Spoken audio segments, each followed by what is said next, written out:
السلام علیکم۔ Dubai news میں ہم آپ کو خوش آمدید کہتے ہیں۔ میرے وہ سبھی دوست جو چینل پہ نئے ہیں، چینل کو ضرور سبسکرائب کر لیں اور بیل آئیکن کو پریس کر لیں تاکہ فیوچر میں آنے والی دبئی کی کوئی بھی نیو انفارمیشن میں آپ دوستوں تک پہنچا سکوں۔ RL میں پھنسے ہزاروں اماراتی ویزا ہولڈرز کے لیے بری خبر آ گئی۔ سفری پابندیوں میں توسیع کر دی گئی۔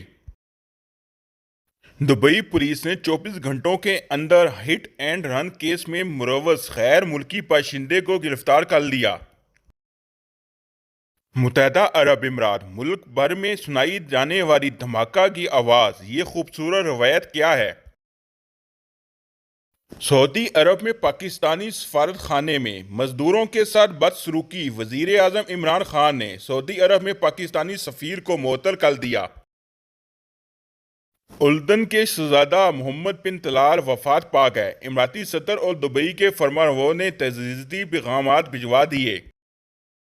دبئی میں لکشری رہائشی املاک دھڑا دھڑ کیوں فروخت ہو رہی ہیں؟ کورونا وبا میں پھنسے بھارت کی مدد کے لیے اماراتی ہیلتھ گروپ ایسٹر اور الشفا ہسپتال نے اہم اعلان کر دیا۔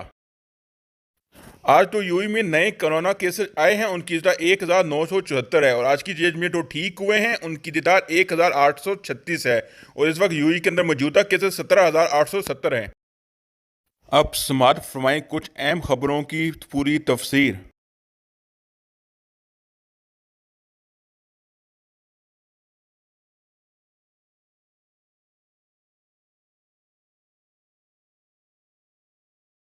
آج انڈیا گورنمنٹ کی سیور ایوی ایشن کی طرف سے ایک سرکولر جاری کیا گیا ہے، جس کے مطابق تمام انٹرنیشنل فلائٹس 31 مئی تک معطل رہیں گی۔ آنے اور جانے والی دونوں پروازیں 31 مئی تک معطل کر دی گئیں۔ دبئی پولیس نے 24 گھنٹے کے اندر ہٹ اینڈ رن کے ایک واقعہ میں ملوث یورپی باشندے کو گرفتار کر لیا۔ یورپی باشندے کی گاڑی کی زلط میں آنے سے ایک عرب باشندے کی موت ہو گئی تھی۔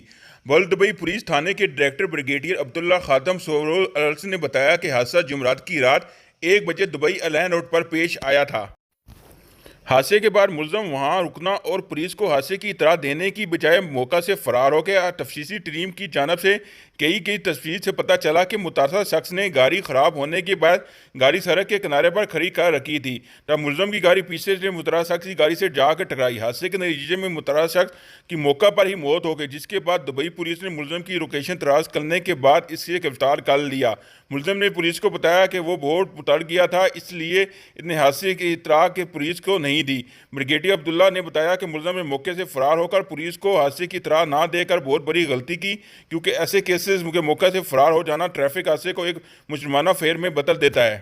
دبئی متحدہ عرب امارات میں روزہ افطار کا ٹائم ہونے میں ایک منحوس دھماکہ ہوتا ہے، جس کی گونج پورے ملک میں سنائی جاتی ہے۔ اس سے لوگ روزہ افطار کر لیتے ہیں۔ ہر روز سورج غروب ہونے سے پہلے دبئی پولیس کی ایک مخصوص ٹیم میں صدیوں پرانے توپ جام مارچ کرتی ہے، جہاں وہ اسے اپنے صاف کرتی ہے اور محفوظ فائر کے لیے انہیں تیار کرتی ہے۔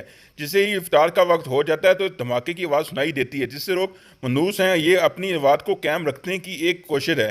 دفاعی سیکورٹی اور ایمرجنسی کے جنرل سیکشن کے توپ خانے کے یونٹ کمانڈر میجر عبداللہ تحت اعلان کا کھانا کہ نسلوں سے توپ کی تیزی کا اشارہ لوگ رمضان کے دوران اپنا روزہ ختم کرنے کے لیے ہر روز انتظار کرتے ہیں۔ سعودی عرب میں پاکستانی سفارت خانے میں مزدوروں کے ساتھ بدسلوکی، وزیر اعظم عمران خان نے سعودی عرب میں پاکستانی سفیر کو معطل کر دیا۔ انسپیکشن کمیشن کو معاملے کی تحقیقات کا حکم بھی دے دیا۔ تفصیلات کے مطابق سعودی عرب میں پاکستانی مزدوروں کے ساتھ سفارت خانوں کی جانب سے بدسلوکی کا انکشاف ہوا، جس کے بعد وزیر اعظم عمران خان نے فوری ایکشن لیتے ہوئے سعودی عرب میں پاکستانی کے سفیر علی اعجاز کو معطل کر دیا۔ ذرائع کے مطابق پاکستانی سفارت خانہ قونصلیٹ میں عوامی رابطے کے ذمہ دار کو واپس بلا لیا گیا۔ اس حوالے سے وزیر اعظم انسپیکشن کمیشن معاملے کی تحقیقات کی ذمہ داری دے دی گئی۔ انسپیکشن ٹیم میں 15 دن میں تحقیقات مکمل کر کے وزیر اعظم کو رپورٹ کریں گی۔ دیگر ملکوں کی طرح متحدہ عرب امارات کے سیاسی اور تجارتی مراکز دبئی میں بھی کورونا وبا کی وجہ سے بعض شعبوں میں لاک ڈاؤن بے حد بندشوں کے باوجود دبئی میں لکشری املاک کی دل و دل خرید و فروخت جاری ہے۔ ایک اندازے کے مطابق مارچ کا مہینہ دبئی میں مہنگی اور پرترس جائیدادوں کی خرید و فروخت کے حوالے سے مصروف ترین گزارا ہے۔